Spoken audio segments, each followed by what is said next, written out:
Claro, el paganismo es cierto. También construyó la Catedral de Santa Sofía, que se mantiene hasta nuestros días. Así Pero ya no es es. catedral, sino que es parte de los musulmanes. Bueno, fue un hombre muy importante del siglo VI. Gracias a él bueno, se hicieron varios concilios. Trató de muchas formas de que la iglesia volviese a ser unida. Trató de que el Imperio Romano volviese a ser el Imperio Romano de antaño, tratando, ¿cierto?, de conquistar todas las provincias que pertenecieron al Imperio Romano. Pero no lo pudo hacer. Iba a ser, iba a ser recordado, ¿cierto?, como decía nuestro hermano César, por el Código del Derecho Romano, la reconquista territorial que logró expulsar, ¿cierto?, a los godos, ostrogodos y visigodos, a los vándalos del norte de África, y las obras arquitectónicas, pero lo más importante, ¿cierto?, es que él formó una nueva forma de ver la relación político-religiosa, y que eso tiene que ver con la pregunta número 2, que dice, menciona dos resultados de la estrecha relación entre la Iglesia y el Imperio de Oriente.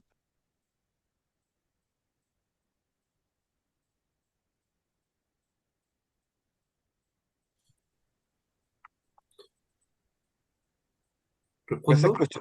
¿Puedo? ¿Ya, hermanos Ya. Alejandro? Sí. Ahí. Tú mencionas dos resultados de la estrecha relación entre la Iglesia y el Imperio de Oriente. El primero, el cesaropapismo. El emperador bizantino ejercía un gran control sobre la Iglesia, interviniendo en asuntos religiosos como la designación de patriarcas y la definición de doctrinas.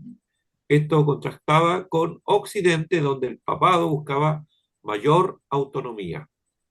Y el cisma de Oriente y Occidente, el 1054.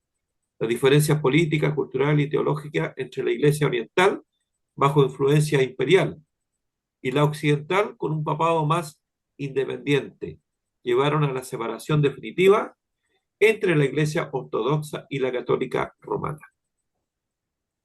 Gracias, muy completa su pregunta. Bueno, lo que más intentó hacerlo, no lo pudo conseguir, que era conciliar la Iglesia, pero también durante su periodo, ¿cierto?, estaba ese poder político religioso que se encontraba en el César o en el emperador. Y de aquí ya vamos viendo cómo los poderes tratan de manipularse el uno contra el otro. Gracias, hermano Alejandro. ¿Alguien más que quería responder esta pregunta?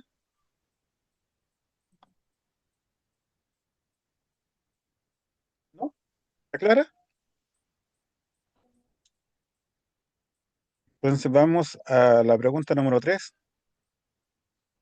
que tiene que ver con cuál fue el propósito y el resultado del edicto de la Unión, perdón, cuál fue el propósito y el resultado del edicto de unión del emperador Zenón. Pastor, le doy la respuesta. Ya, hermana Aida. El edicto de unión, también conocido como enoticón, palabra griega que significa instrumento de unión, fue un intento del emperador Zenón de mantener la unidad religiosa en el Imperio bizantino, que estaba muy dividido por disputas sobre la naturaleza de Cristo. El propósito del edicto de unión, enoticón, el emperador Zenón reinó entre el 474 y 491 después de Cristo. Quiso poner fin a las divisiones entre dos grupos dentro del cristianismo, los que aceptaban el Concilio de Calcedonia 451, que enseñaba que Cristo tiene dos naturalezas, una divina y otra humana, unidas en una sola persona, y los monofisitas, que creían que Cristo tenía solo una naturaleza, la divina, porque la humana fue absorbida. Para evitar más conflictos, Zenón publicó el Enoticón, un decreto que intentaba unir a ambas partes dejando fuera las palabras más polémicas. El objetivo era restablecer la paz religiosa y fortalecer el imperio. El resultado del edicto de unión no fue el esperado. en lugar de unir el edicto, trajo más división. Los monofisitas no quedaron conformes porque el edicto rechazaba con claridad el concilio de Calcedonia. Los ortodoxos calcedonianos, especialmente en Occidente, se sintieron traicionados porque el edicto no defendía con firmeza la enseñanza de Calcedonia.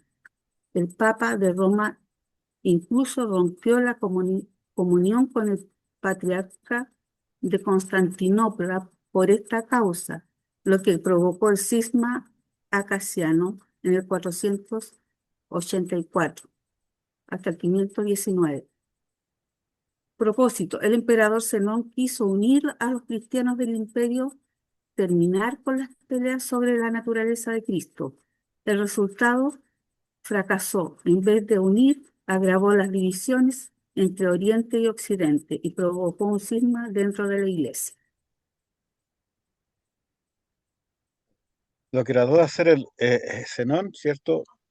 A- no dio un resultado. De hecho, provocó que el patriarca de la iglesia, cierto Acasio, terminara con el conflicto de cierto Acasiano.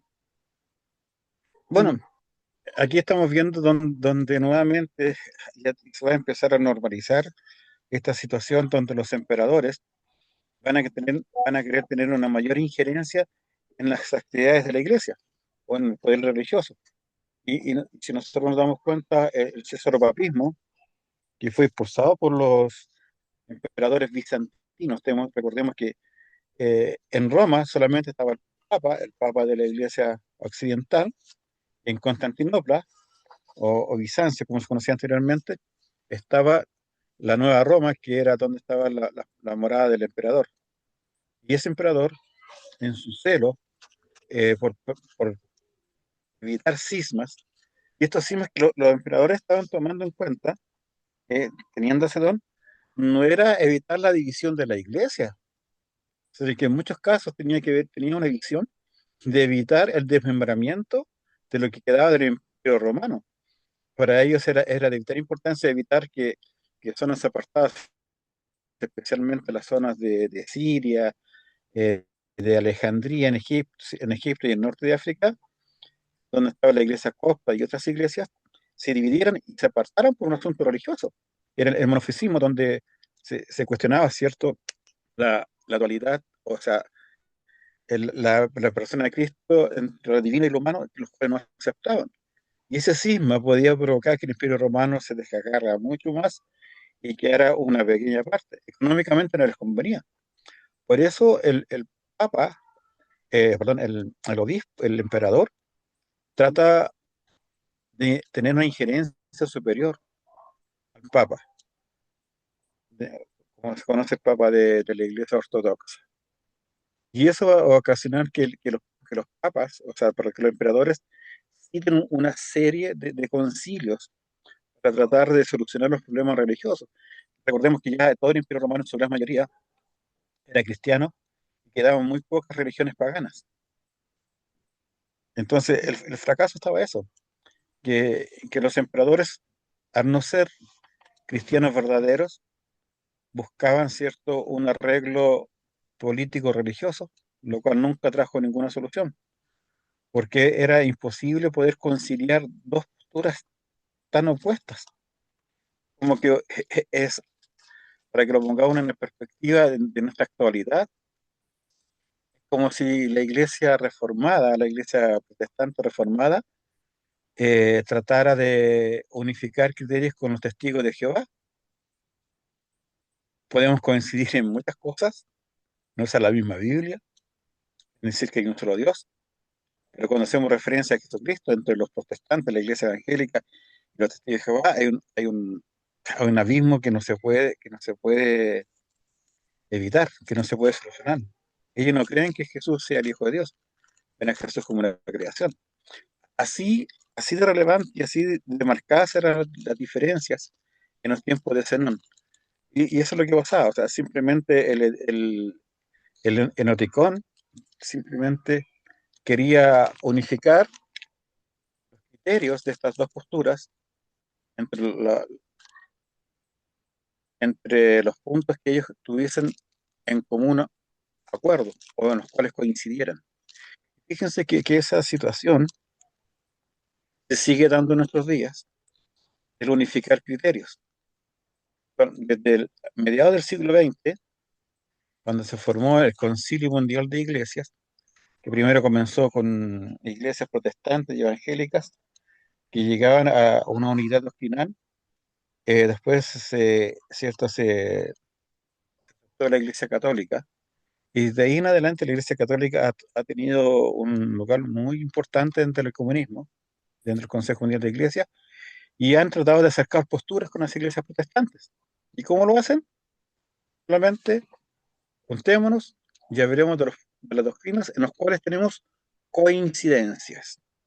En todo aquello que nos separa, que causa problemas, saquémonos y dejemos de lado y volvamos a tener una sola iglesia como fue en un principio. Ese deseo de unificar iglesias en los tiempos de Zenón en el siglo V sigue vigente en el siglo XX y en el siglo XXI con el ecumenismo. Y no se van a lograr conciliar, porque la iglesia verdadera es remanente fiel y puro, no a transar, y espero que nunca transemos, ¿cierto?, la verdad de las escrituras. Eh, Vamos a la pregunta número 4. ¿Qué creían los monofisistas en cuanto a la naturaleza de Cristo? Pastor, Hermano Rodrigo, sí, tengo un problema con el internet, sé que se me escucha mal, pero ¿te se me escuchas bien? corta. Ya, ok, Adelante. ok. A usted lo escucha cortado. Bueno, si me escuchan bien, bueno, el monofisismo, en cuanto a la naturaleza de Jesucristo, rechaza, digamos, la doble naturaleza de este. No creen que Jesús tenga una condición divina y también, digamos, una condición humana, sino que solamente le atribuyen una naturaleza de carácter divino. Gracias. ¿Alguien más quiere complementar?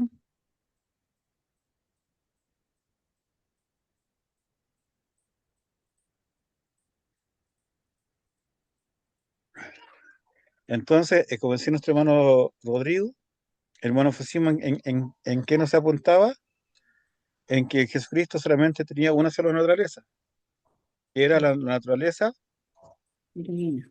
divina. Y esa naturaleza divina, ¿qué es lo que hizo con la humana? La, Por Dios. absor- la absorbió, ¿cierto? Eh, por eso decía yo que lo que intentó hacer Zenón y lo que intentaron hacer Justiniano era imposible. Porque en el concilio de Calcedonia se confirmó qué cosa, o sea, se afirmó, no se confirmó, se afirmó, ¿cierto? Que Jesús tiene dos naturalezas, humana y divina, en una sola persona, de la misma sustancia, que no hay diferencia entre Jesucristo hombre y Jesucristo Dios, siempre es la misma persona, una sola persona.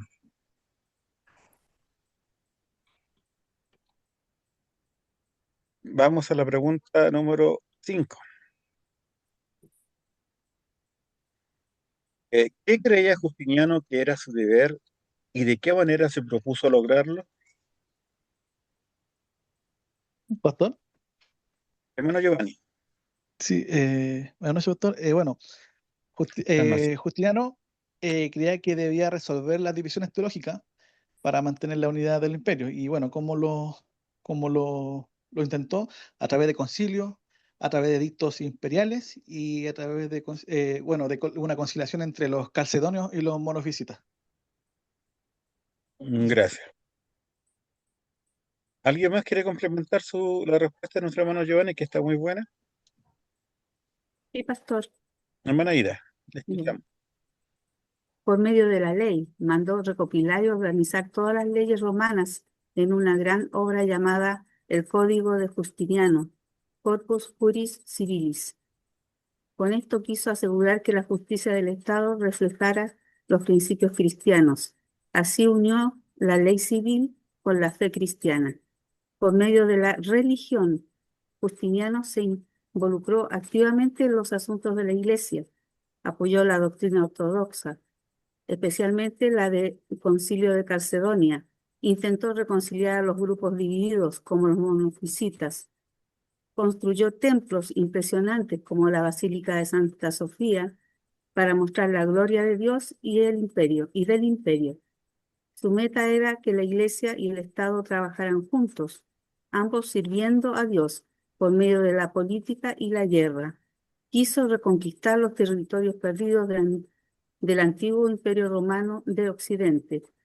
Sus ejércitos recuperaron parte de Italia, África y España. Así buscaba restaurar la unidad del imperio también en lo político y en lo geográfico. Gracias, hermana Aida. O sea, en el mundo secular se conoce que bueno, el mayor legado que deja Justiniano fue el Corpus Juris Civilis, ¿cierto? Que es el Código de Justiniano.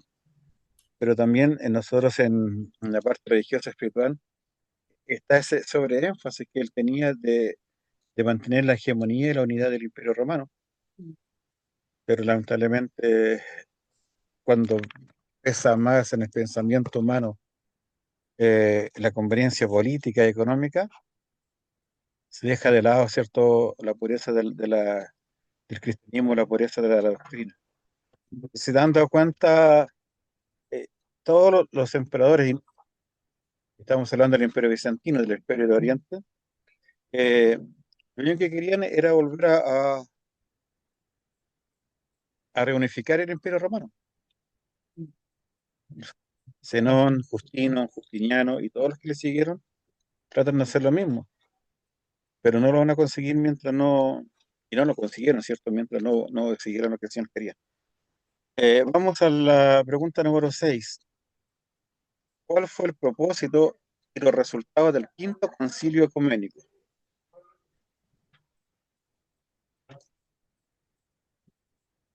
Cuando hablamos del concilio ecuménico, estamos hablando del concilio, ¿cierto?, de Constantinopla.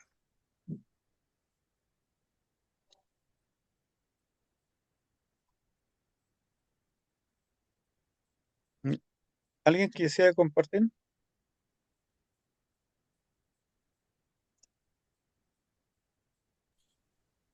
Bueno, uno de los puntos era reconciliar a los monofosistas con la Iglesia imperial, o sea, con la Iglesia que estaba con el Estado. Confirmar la ortodoxia calcedonia sin ambigüedad, o sea, lo que pretender la doctrina de los dos naturalezas no implicaba nestorianismo. Juzgar y condenar los tres capítulos, que eran los de Teodoro de Septia, Teodoro de Ciro y Ibas de Idea. Condena oficial de los tres capítulos. Reafirmación de Calcedonia. Confirmó la autoridad del Concilio de Calcedonia. Eso y división temporal en Occidente, bajo ese tema.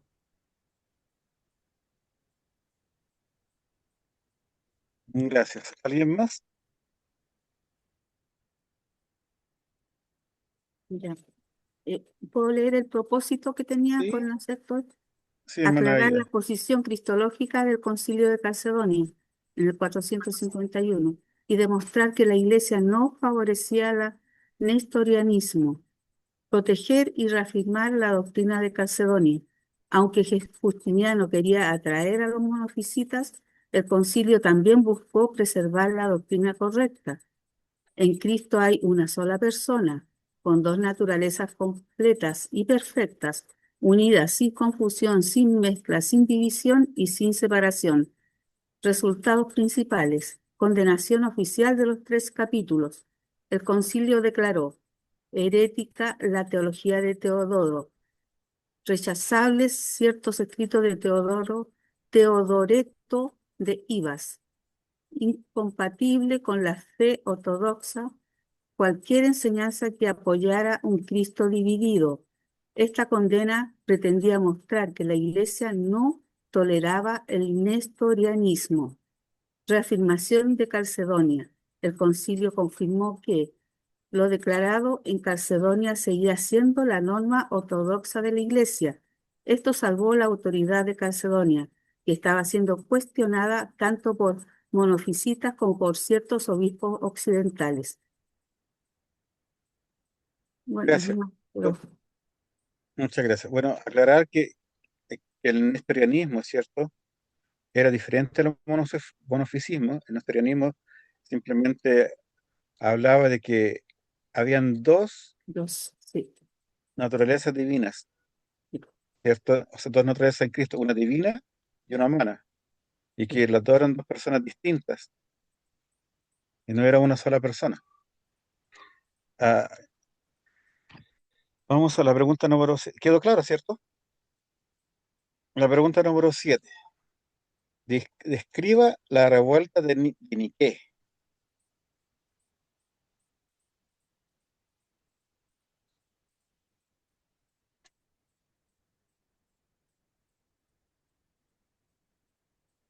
La revuelta de Niké. ¿Quién lo puede leer, hermanos? La revuelta de Niké o motín de Niké fue un levantamiento popular que tuvo lugar en Constantinopla el año 532 después de Cristo, durante el reinado del emperador bizantino Justiniano. Primero, este episodio es uno de los disturbios más violentos en la historia de la ciudad y estuvo a punto de derrocar al emperador. Tengo las causas, por el tema político-social, rivalidad entre facciones de hipódromo y detención y ejecución de miembros de ambas facciones. ¿Lo puedo leer? Y leerlo, pues, porque así Ya. vamos a entender un poco mejor sobre todo las divisiones políticas y económicas que había. Las causas: descontento político y social. El pueblo estaba molesto por los altos impuestos y la corrupción en el gobierno de Justiniano. Segundo, rivalidad entre facciones del hipódromo. Dos puntos. Dos grupos principales. Los verdes, representantes de la clase mercantil y menos favorecida, y los azules, apoyados por la aristocracia y el propio Justiniano. Competían en las carreras de carros, pero también tenían influencia política. Y la tercera, detención y ejecución de miembros de ambas facciones. Tras un altercado en el hipódromo, Justiniano ordenó ejecutar a varios integrantes de los verdes y los azules, los que unió temporalmente a ambos bandos contra él. Ujú. Gracias. Un poquito Mm, más fácil, ¿no? Bastante. Bueno, y simplemente ya se agregar que los azules, que eran que era la clase dominante y la clase alta, eran también los que defendían la ortodoxia religiosa. Eran los que estaban más apegados a toda la persona de Cristo, a todo lo que ha dicho el Concilio de Calcedonia. Y los otros eran el pueblo quizás que eran un poco más dados a otro tipo de posiciones doctrinales. Y al final quedó la escoba. Más de 3.000 muertos en aquella rebelión. ¿Y Sí. qué significaba Nikkei? Yo tengo más de 30.000. O ¿Está sea, mal? 30.000. 30.000, yo me equivoqué, 30.000. Sí. 30.000, Pero, no, pero se unieron los dos grupos en contra del claro, Justiniano. los dos, Sí. justamente. Incendiaron edificios, saquearon casas, Destruyeron Constantinopla destruyeron entonces. todo lo que estaba a su paso. Claro, y la ciudad tuvo que ser reconstruida. Y la iglesia de Santa Sofía también. Claro. Oh, Y eso le va a dar nuevos bríos a Justiniano para reconstruir la ciudad como él la quería. Sí. Muy bien. Vamos ahora a la definición del césaropapismo.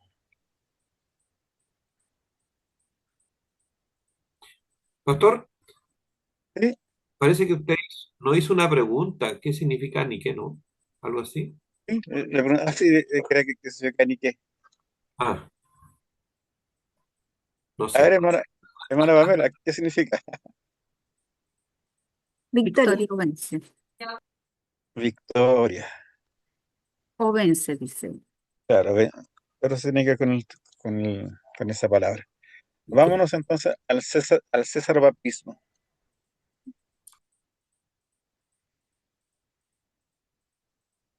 Pastor, yo tengo acá que el Hermano Mauricio. cesaropapismo es un sistema político del que el jefe de Estado, que el César, es también la cabeza suprema de la Iglesia Nacional, el Papa. El Ujú. emperador bizantino nombraba y deponía patriarcas convocaba concilios y defendía doctrina. Los reformados presbiterianos no nos podemos a esto. Muy bien. En el fondo estamos viendo la injerencia del poder político sobre el poder religioso y la subordinación de la iglesia hacia el papado, que era la visión de Oriente, donde es el pensamiento que circula mucho hasta el día de hoy en las religiones musulmanas. Si ustedes ven, por ejemplo, al- a, a todo lo que está pasando, ¿cierto?, con los países de Irán, de Irak, donde se ha implementado la Sharia y otras cosas más, el, no es, el que manda no es el presidente, el que manda es el imán, ¿cierto?, o el líder religioso musulmán, donde él tiene toda la injerencia político-religiosa. Algo muy similar que lo que tenía el cesarpapismo, que es un término acuñado en la época moderna, pero eh, ¿quién manda? ¿La iglesia o el gobierno? Y en cambio en Occidente, en la iglesia de Roma, era todo lo contrario. El Papa, mientras en Oriente se estaba dando el cesarpapismo, por otro lado, en Roma, el Papa estaba teniendo un control absoluto de todo lo que sucedía en Italia, en Francia, con los germánicos, con los bárbaros que venían a invadir. La Iglesia Católica asume un rol de evangelizador y donde el Papa es el que va a tener mayor importancia y mayor injerencia en los asuntos políticos y religiosos. Se contrastan en ser muy diferentes. De hecho, muchas veces ocurrió que los emperadores bizantinos no reconocían la autoridad del Papa de Roma y eso creó otros conflictos entre ambos estamentos que se van a ver un poquito más adelante, en el próximo capítulo de historia. Ya, vamos ahora a la pregunta 9. ¿Qué tres elementos se fusionaron para crear la civilización bizantina?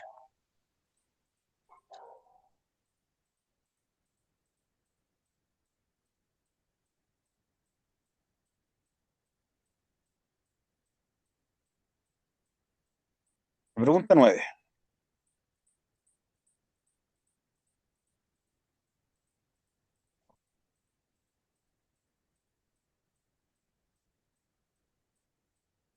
¿Alguien la quiere leer? ¿O estaba muy compleja? No, pastor, no que Ya. Bien. Lo leo, pastor, Bueno, hermana Aida, pero si hay otra persona, no sé. todos están felices que usted la lea. La civilización bizantina, bueno, su grandeza se debe precisamente a que fusionó tres grandes herencias culturales. La cultura griega aportó la filosofía, el arte, la literatura y el idioma. El griego fue el idioma principal del Imperio Bizantino y también el idioma del Nuevo Testamento. El pensamiento griego influyó en la teología cristiana, especialmente en la manera de explicar la fe con términos filosóficos como naturaleza, sustancia o persona. Los bizantinos amaban la educación y la razón, siguiendo el modelo griego de sabiduría. En resumen, los griegos aportaron la mente y la cultura. La organización romana. El Imperio Bizantino fue, en realidad, la continuación del Imperio Romano del Oriente. Conservó la estructura política, las leyes, el ejército y la administración romana. Su emperador, como los antiguos césares, tenían poder absoluto sobre el Estado y la Iglesia. Aquí surge el césaropapismo. El Código de Justiniano fue una recopilación de leyes romanas que influyó incluso en los sistemas legales modernos. En resumen, los romanos aportaron el orden y el gobierno, y la fe cristiana. Fue el alma del Imperio bizantino. Desde Constantino, el cristianismo se convirtió en la religión oficial y marcó toda la vida del imperio: la política, la educación, el arte y la moral. Las iglesias, los concilios y los teólogos tuvieron gran influencia. La Basílica de Santa Sofía en Constantinopla es símbolo de esta fusión entre poder imperial y fe cristiana. En resumen, el cristianismo aportó el espíritu y los valores.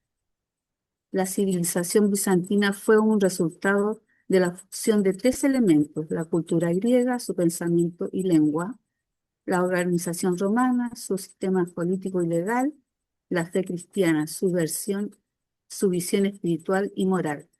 Juntas, estas tres raíces dieron forma a una civilización cristiana, culta y poderosa, que conservó la herencia del mundo antiguo durante más de 1000 años. Gracias. Bueno, duró hasta el año 1453, cuando cae el Imperio Bizantino, ¿cierto? Ahí llega la época dorada. Muchas gracias, hermana Aida, muy completa su respuesta. Vamos a la pregunta número 10. ¿Qué lugar ocupó el cristianismo como factor aglutinante del nacionalismo y la identidad bizantina? ¿Alguno de los hermanos que no ha leído quiere compartir su pregunta, su respuesta?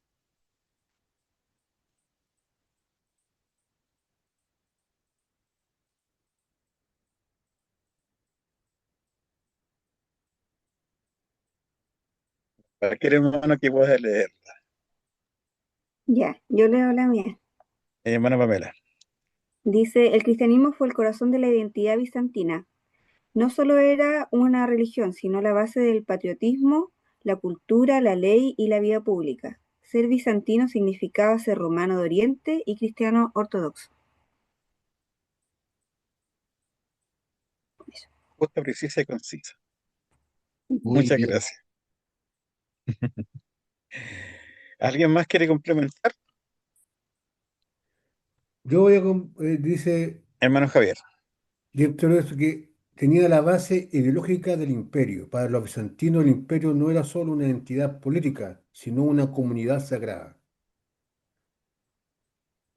Gracias. Y Tapetén dice la fuerza que unificaba a pueblos diversos. El imperio reunía, usted lo dijo anteriormente, que ellos usaban la iglesia para mantener el imperio cohesionado, junto. ¿Ah? Entonces, la fuerza que unificaba a los pueblos diversos, que era la iglesia ortodoxa, la liturgia, la doctrina compartida y el sentido de misión religiosa del imperio. Legitimización del poder imperial. El emperador era visto como defensor de la fe y elegido por Dios. Era mirado así también. Entonces, también jugaba dentro de eso. El gobernante de una sociedad cuyo fin era servir el propósito divino. Y la identidad frente a enemigos externos.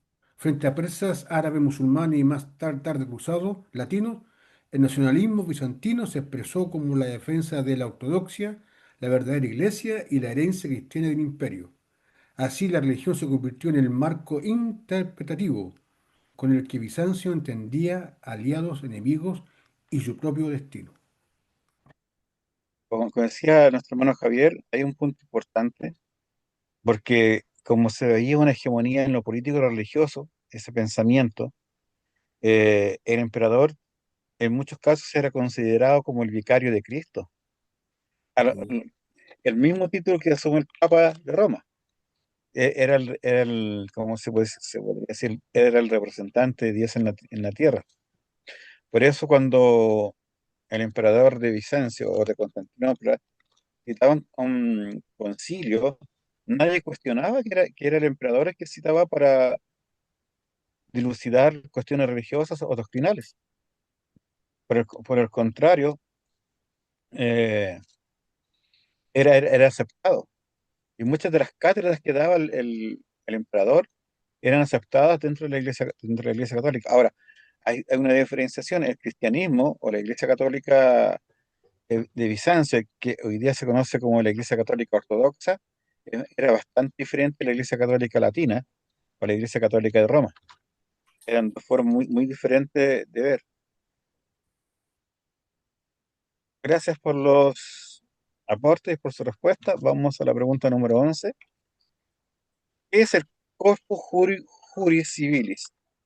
¿Cuál fue su importancia? Hemos hablado harto de este tema, así que alguien que lo desea explicar. Yo lo puedo leer. Llámanos Alejandro. El Corpus Juris Civilis, Cuerpo de Derecho Civil, es una recopilación de leyes e jurisprudencia romana realizada bajo el emperador Justiniano, 527-565 después de Cristo, en el Imperio Bizantino, Imperio Romano de Oriente. Fue elaborado entre los años 528 y 534 después de Cristo por una comisión de juristas dirigida por Triboniano, un destacado jurista de la época. Esto contemplaba preservación del derecho romano, salvó gran parte del legado jurídico romano, evitando su desaparición de la Edad Media.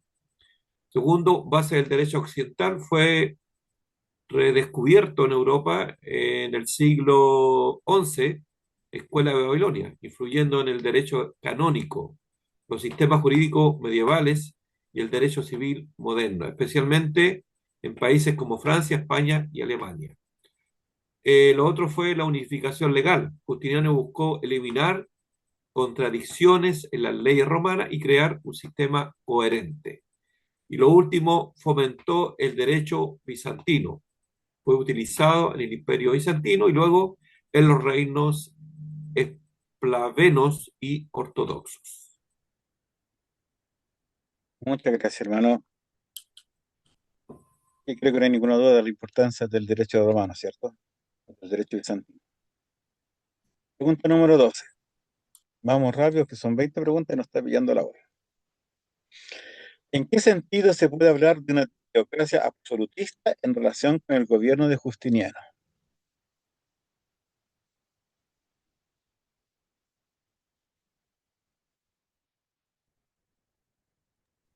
Solo leo, pastor. Hermano César. Se puede hablar de una teocracia absolutista en el gobierno de Justiniano porque él ejerció un poder supremo que abarcaba tanto lo político como lo religioso, fusionando en su persona la autoridad del Estado y de la Iglesia. Y se manifestaba en lo siguiente, en el cesaropapismo, ¿ya? Justiniano se consideraba no solo el emperador, sino también el jefe de la Iglesia. Sus edictos teológicos tenían el mismo peso que las leyes civiles, imponiendo la ortodoxia como norma estatal. También el control doctrinal. Intervino directamente en las controversias teológicas, como en el monofisismo, dictando decisiones que buscaban imponer la unidad de la fe en todo el imperio. 3. Sacralización del poder imperial. Esto es que el emperador era visto como una figura casi divina, representante terrenal del monarca celestial. Y 4. Fusión iglesia-estado. La iglesia ganó el poder social y político, pero perdió independencia, quedando subordinada al emperador. Esas 4.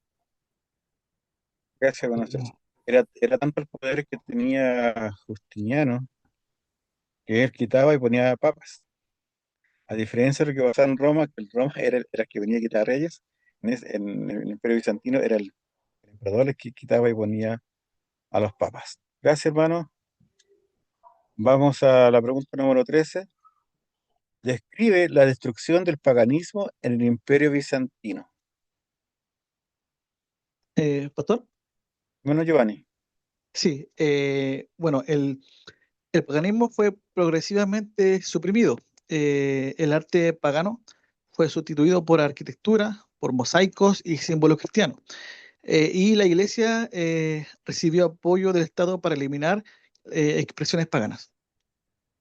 Eso. Gracias. Muchas gracias, hermano Giovanni. ¿Alguien más? ¿Algún punto que quiera agregar?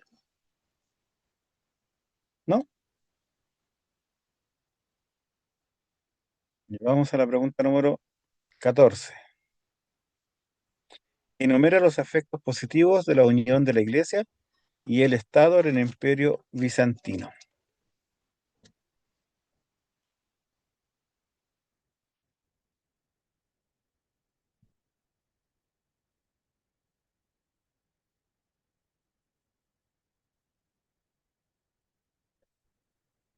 La pregunta número 14. Efectos positivos de la unión entre la Iglesia y el Estado en el Imperio Bizantino. Ya. Dice la unidad cultural y religiosa. La colaboración entre emperadores y obispos permitió mantener una cohesión ideológica en un imperio muy diverso. El cristianismo actuó como un lenguaje común que unificó a pueblos, leyes y tradiciones distintas. Defensa y preservación de la doctrina cristiana. El Estado apoyó activamente la ortodoxia, convocando concilios y combatiendo herejías. Protección y expansión de la Iglesia. El Estado financió templos, monasterios, misiones y obras asistenciales. Gracias a ello, el cristianismo se extendió hacia los eslavos, Armenia y otras regiones. Promoción de la educación y la cultura. Muchas instituciones educativas estaban asociadas a la Iglesia. El resultado fue la preservación de la literatura clásica. Influencia moral sobre la vida pública.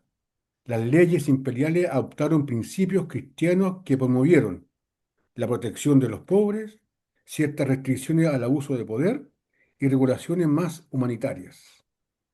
Estabilidad política. La estrecha relación con la Iglesia contribuía a legitimar al emperador, quien era visto como defensor de la fe, lo cual reforzaba la estabilidad del gobierno.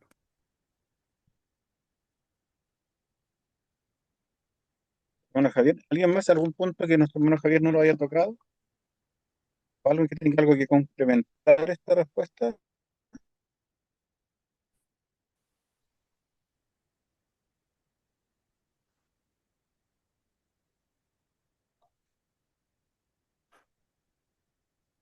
Bueno, hay algunas cosas que y no sé si la dijo, pero al tener una unidad de pensamiento y una hegemonía religiosa, ¿cierto? Donde el emperador era visto como el representante de Dios, eso provoca una unidad social, religiosa y política que a la hora de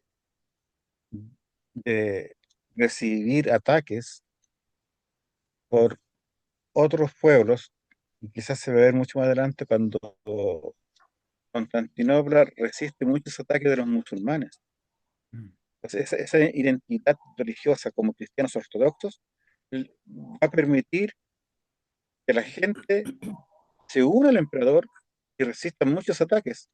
Y durante muchos siglos, hasta el año 1453, Constantinopla eh, resistió ataques de todos estos pueblos bárbaros o todos estos pueblos musulmanes que más adelante vamos a ver. Entonces, esa identidad religiosa va a evitar, ¿cierto?, la invasión de los pueblos árabes, de los pueblos bárbaros, y más adelante vamos a ver a los musulmanes que eran otros pueblos. Eh, y que otra cosa también fue lo importante es que eh, esa unidad político-religiosa permitió hacer muchas obras sociales dentro del imperio, porque veían que era una necesidad de apoyar construyendo orfanatos, hospitales, iglesias, capillas, porque lo veían como era una necesidad de manifestar el cristianismo dentro del imperio bizantino. No sé si alguien tiene algo otro más con que aportar.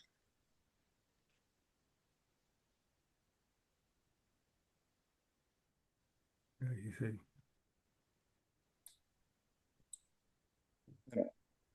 Vamos a la pregunta número 15. Dice, enumera efectos negativos de la unión Iglesia-Estado en Bizancio. Ya vimos lo positivo, ahora vemos en la otra cara de la moneda, ¿no? Los efectos negativos de tener una unión Iglesia-Estado. Acá, pastor, lo negativo fue corrupción dentro Hermano de la Mauricio. iglesia, politización de la doctrina, persecución de disidentes y decisiones teológicas motivadas por intereses políticos. O sea, se secularizó el cristianismo. Gracias, muy bien. ¿Alguien más? Sí, pastor, voy a leer Hermana mi Rosita. respuesta. Sí, Después el hermano Giovanni. ok. Efectos negativos. Pérdida de la autonomía de la iglesia, subordinada al emperador. o sea, el cesaropapismo. Dos, politización de la doctrina, ya que los emperadores intervenían en decisiones teológicas. Tres, persecución de disidentes religiosos, es decir, los monofisistas, los nestorianos, judíos y paganos. Cuatro, conflictos y divisiones internas en el imperio debido a la imposición doctrinal estatal. Cinco, uso de la religión como instrumento político, afectando la credibilidad moral de la Iglesia. 6. Conversiones superficiales o forzadas, sin verdadera convicción espiritual. Y séptimo, tensión social y rebeliones en regiones que rechazaban la teología oficial, sobre todo en Oriente.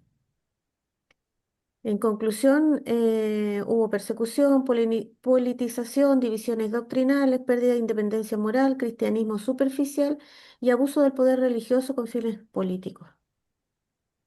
Gracias. Hermano Giovanni, Bueno, ya dijeron todos los hermanos, pero lo que podría agregar es la mundanalización de la iglesia, la pérdida de autenticidad espiritual y bueno, también de pasar de una iglesia perseguida a transformarse en una institución imperial y en el cual, claro, afecta tanto en, en la quietud, la comodidad y creo que también puede ser una forma de aspecto negativa.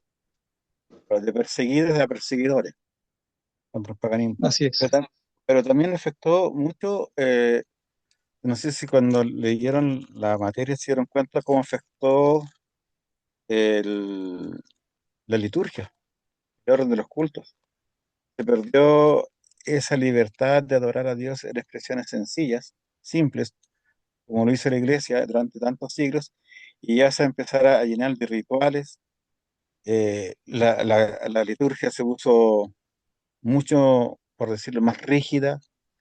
eh, Comenzaron, cierto, a traer muchas cosas que eran de la investidura de los reyes, los emperadores, eh, el sahumerio, el incienso que se da en la iglesia, viene cuando se iba a coronar a un emperador. Entonces, cosas que eran prácticas y que eran suntuosas, se trajeron a la iglesia. Y la iglesia cada día se va llenando de más y más rituales y va a acabar, ¿cierto?, con una iglesia rígida, que es tal cual como lo estamos viendo en el siglo sexto, séptimo, es como la iglesia ortodoxa que hasta el día de hoy se conduce, y también lo podemos ver en la iglesia de Roma, que han variado muy poco la liturgia. Entonces también trajo como consecuencia eso, que la influencia del Estado hace que la adoración sea más rígida porque había un protocolo, entre comillas, uso la palabra actual, a la cual se tenían que ceñir. Y ya esto le va a quitar la participación al, a la gente que asistía a la iglesia. Va a quedar todo arriba a manos de los obispos, de los sacerdotes, y el resto de los oyentes, de los cristianos, simplemente se transforman en gente oyente, sin mayor participación. Y eso afectó bastante para que el cristianismo fuera real, fuera verdadero, a seguir un patrón de conducta nomás. Es cosa que nosotros veamos a lo que derivó eso en el tiempo de la Reforma. Número 16. Nombra a los tres padres capadocios. Y ojalá que puedan decir más o menos en qué aportaron.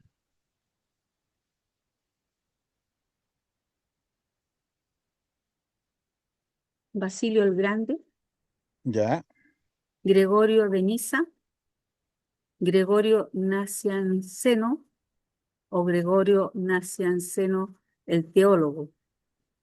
ya. Fueron fundamentales en la defensa de la doctrina trinitaria y en afirmar que Dios es un solo ser en tres personas, dentro de la tradición que tú amas, la Biblia reformada, fundamental, centrada en la verdad.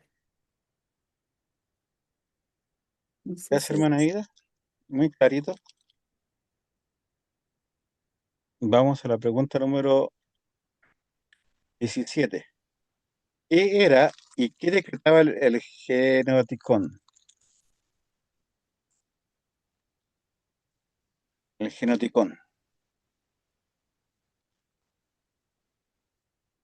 ¿Qué era?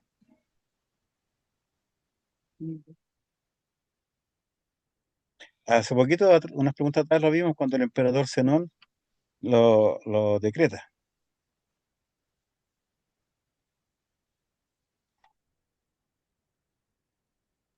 Yo le digo, pastor. Ya, bueno, César. El Genouticón, también llamado Edicto de Unión, fue un decreto promulgado en el 482 por el emperador bizantino Zenón, con el objetivo de resolver las tensiones doctrinales en torno a la naturaleza de Cristo. Era un documento doctrinal que buscaba hacer una fórmula de compromiso entre los defensores del Concilio de Calcedonia y los monofisitas. Pretendía unificar la iglesia y evitar divisiones que debilitaran el imperio. Afirmaba que Cristo, afirmaba la fe en Cristo como verdadero Dios y verdadero hombre, nacido de la Virgen María. Rechazaba el nestorianismo que dividía a Cristo en dos personas. Evitaba mencionar explícitamente el Concilio de Calcedonia para no para no ofender a los monofisitas. El resultado, el Genoticón no logró la unión. Los monofisitas lo consideraron insuficiente y los calcedonianos lo vieron como una traición a la definición de Calcedonia. Y el Papa Félix III lo rechazó, lo que provocó el cisma acaciano entre Oriente y Occidente. Gracias, hermano César.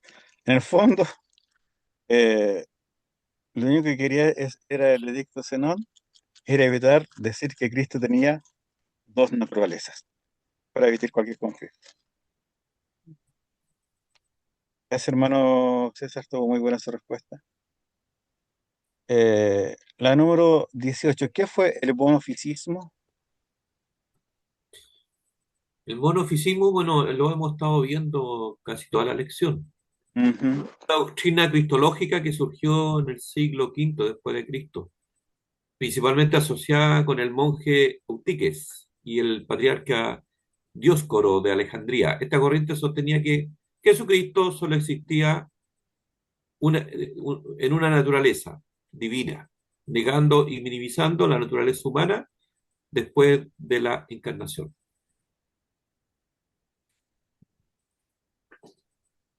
Gracias, hermano Alejandro. ¿Alguien más? Le hemos estudiado ya bastante por ese lugar. 19. ¿Cómo era la administración de la iglesia bizantina?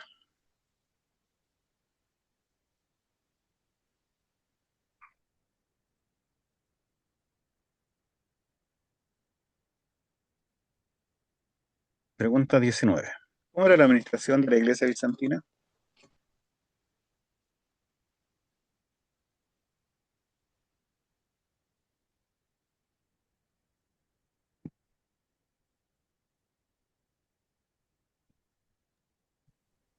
Episcopal, pastores, respuesta corta.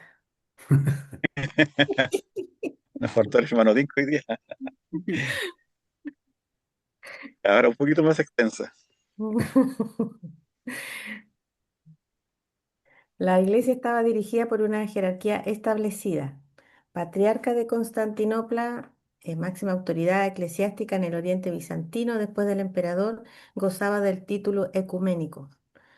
Patriarcas de las otras grandes sedes: Pentarquía, Alejandría, Antioquía, Jerusalén, Roma. Metropolitas, obispos que dirigían provincias eclesiásticas, supervisaban a otros obispos. Obispos, autoridades de diócesis locales, responsables de la disciplina, enseñanza y sacramentos. Y clero inferior, presbíteros, diáconos, subdiáconos, lectores, monjes.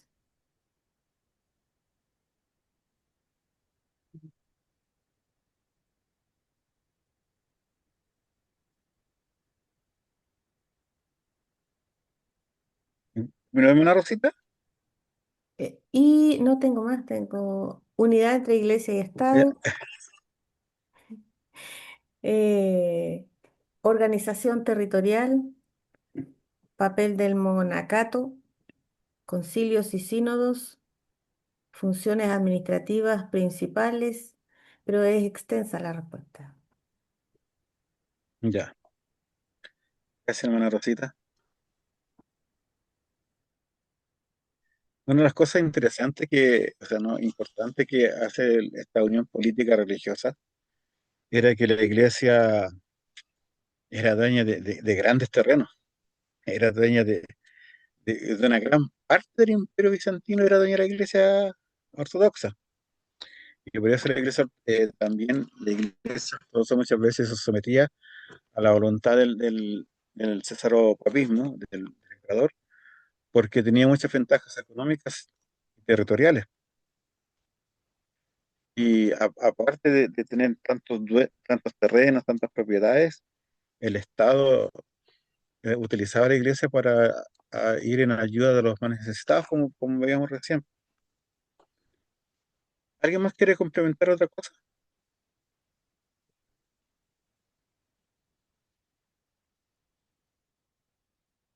Ya, vamos a la 20. Nos quedan dos preguntas. Describe la organización de la iglesia bizantina.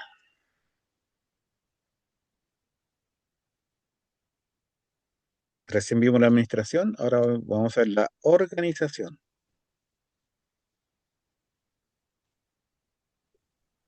Era Pastor, una estructura jerárquica. Sí. Estaba el emperador, protector de la iglesia, después los patriarcas, metropolitanos, obispos, presbíteros y diáconos. muchas gracias. Sí. Descansaba dice, sobre un conjunto de clérigos, pero estaba supervisado, obviamente por el obispo, que Claro, era local, pues en este caso, era elegido localmente. era una administración, ¿cierto? Una organización episcopal, pirámide. Comenzaba con el emperador, el césaropapismo, y de ahí seguía con el patriarca. Que el patriarca es, más adelante va a recibir casi el mismo reconocimiento como si fuera el papa. Eh, Hay que hacer esa aclaración. Y, y recordemos que en ese entonces habían cinco ciudades importantes o cinco patriarcas importantes, que era el de Alejandría, el de Antioquía, el de Jerusalén, el de Constantinopla y el de Roma. Pero lo más importante al final del tiempo va a ser el de Roma y el de Constantinopla. Y ellos van a ir nombrando a las autoridades más adelante. Gracias, hermana Pamela, hermano Rodrigo también. Vamos a la pregunta número 21.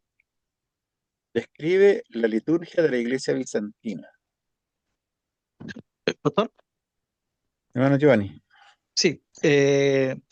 La liturgia de la iglesia bizantina se caracterizaba por la solemnidad, el uso de himnos, la influencia del arte bizantino que se encuentra en los mosaicos y los iconos, y la continuidad con la liturgia oriental antigua.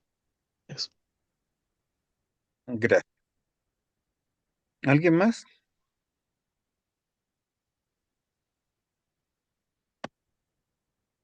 ¿Alguien quiere complementar la pregunta?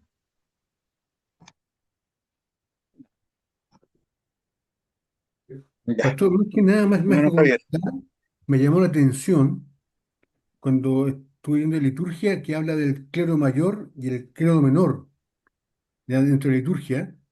Y ahora me pregunto esta, ¿habrá relación con Westminster cuando hacen el mayor y el menor? ¿Se habrá ¿Cómo? tomado la idea de acá? Catecismo No lo, menor, catecismo mayor. no lo La sé. idea, porque acá justo habla el clero mayor y dice que es para obispo, presbítero y diácono. Claro. Y estamos viendo ya que en Westminster, ¿cierto? El catecismo mayor era para los pastores, lo que estaba arriba. Y el catecismo menor en Westminster era para los hermanos, ya que dice clero Sí, menor para lectores y cantores. Me nació ese paralelo, digamos así. sí, lo que pasa es que cuando se habla de clero mayor y clero menor dentro de la iglesia bizantina y la iglesia católica, está hablando de la jerarquía y el poder que cada uno puede ejercer Ah, dentro ya. dentro del organigrama. Por ejemplo, el clero mayor, si nosotros lo vemos en la iglesia católica, que es lo que tenemos más cercano para poder entender, tenemos, por ejemplo, los cardenales, los cuales conforman el colegio del cardinalicio que son los encargados de escoger al Papa. De ahí tenemos ciertos obispos, arzobispos, monseñor, que esa es la parte alta, que ese es el clero mayor. Y después tenemos un clero bajo, que es el que están subordinados al monseñor o al arzobispo de la arquidiócesis. Y ese arzobispo de la arquidiócesis va a nombrar sacerdotes, va a nombrar monjes, para cargo de los monasterios, los monjes y monjas. Entonces, a eso se hace diferencia el clero menor y el clero mayor que usted estaba hablando. No Ah, ok, tiene que ver con el orden, no tiene que ver con el orden de instrucción doctrinal. En ya. cambio, el catecismo mayor y menor tiene que ver con el orden de instrucción doctrinal de acuerdo a los cargos que ellos ocupan dentro de la iglesia. No se le puede exigir lo mismo a un pastor que a un hermano que, que ha llegado a su poca iglesia. Entonces, Perfecto. por ejemplo, el clero mayor dentro de la iglesia ortodoxa son los encargados de administrar toda la iglesia a través del imperio, pero son los que administran todas las posesiones que tienen, por las tierras, los templos, los hospitales, los monasterios, son los que reciben las ofrendas y administran el dinero. En el fondo, ellos son los que tenían el poder y ellos son los que tomaban las grandes decisiones, son los que podían apoyar al emperador o no apoyar al emperador. En cambio, el clero bajo simplemente se podría decir como el cura de pueblo, que su voz, su voto no va a influenciar mayormente lo que deciden allá en el Vaticano, donde está la curia romana. A eso se refería, hermano Javier. No sé si le quedó claro. Sí, clarísimo, Gastón. Ya, terminamos, ¿no? ¿Cierto? Ya me quedó. Estamos en vigilia ya, pastor. Falta la No, última. ¿cuál es la última? La 22. Los tres temas fundamentales de la tradición teológica, cristianismo y Ya, santiago. yo pensé que eran 21. Ya.